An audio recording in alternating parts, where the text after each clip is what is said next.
جو اونچی جگہ کھڑا ہوتا ہے اس کو زیادہ آندھیوں اور طوفان کا سامنا کرنا پڑتا ہے۔ زندگی میں دھوکے ملتے رہتے ہیں مگر ان کو اپنی جان کا روگ نہ بنائیں، ہمیشہ مسکرائیں اور آگے نکل جائیں۔ زندگی میں کبھی کسی کی ضرورت نہ بننا، کیونکہ ضرورت تو کہیں سے بھی پوری ہو جاتی ہے۔ اگر بننا ہے تو کمی بنو، کیونکہ کمی کبھی پوری نہیں ہو سکتی۔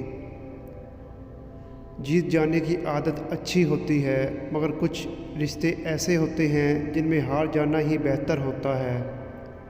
انسان ہجرت بہت مجبور ہو کر کرتا ہے، چاہے اپنے گھر سے کی جائے یا کسی کے دل سے کی جائے۔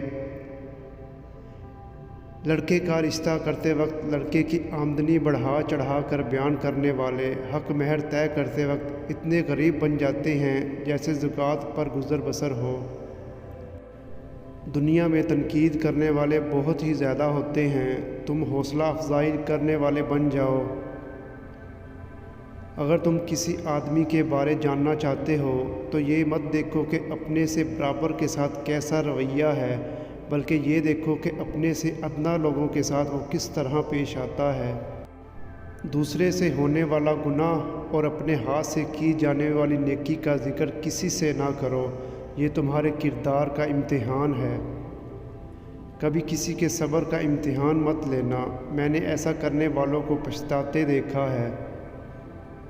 شیخ سعدی رحمۃ اللہ علیہ فرماتے ہیں، اس وقت دشمن سے ضرور بچنا جب وہ تمہاری تعریف کرنے لگے۔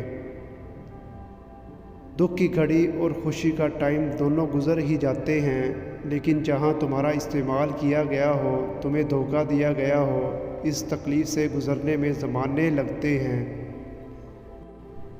سب رشتے ایک نہ ایک دن رنگ بدل جاتے ہیں، صرف سوائے ماں کے وہ ویسی ہی رہتی ہے جیسی ہوتی ہے۔ سب کو خوش رکھنا منافق شخص کا کام ہے۔ جو لوگ باضمیر اور بااصول ہوتے ہیں ان سے اکثر لوگ ناراض ہی رہتے ہیں۔ ہماری زندگی کبھی سیدھی نہیں چلتی، مشکلیں پریشانیاں آتی رہتی ہیں۔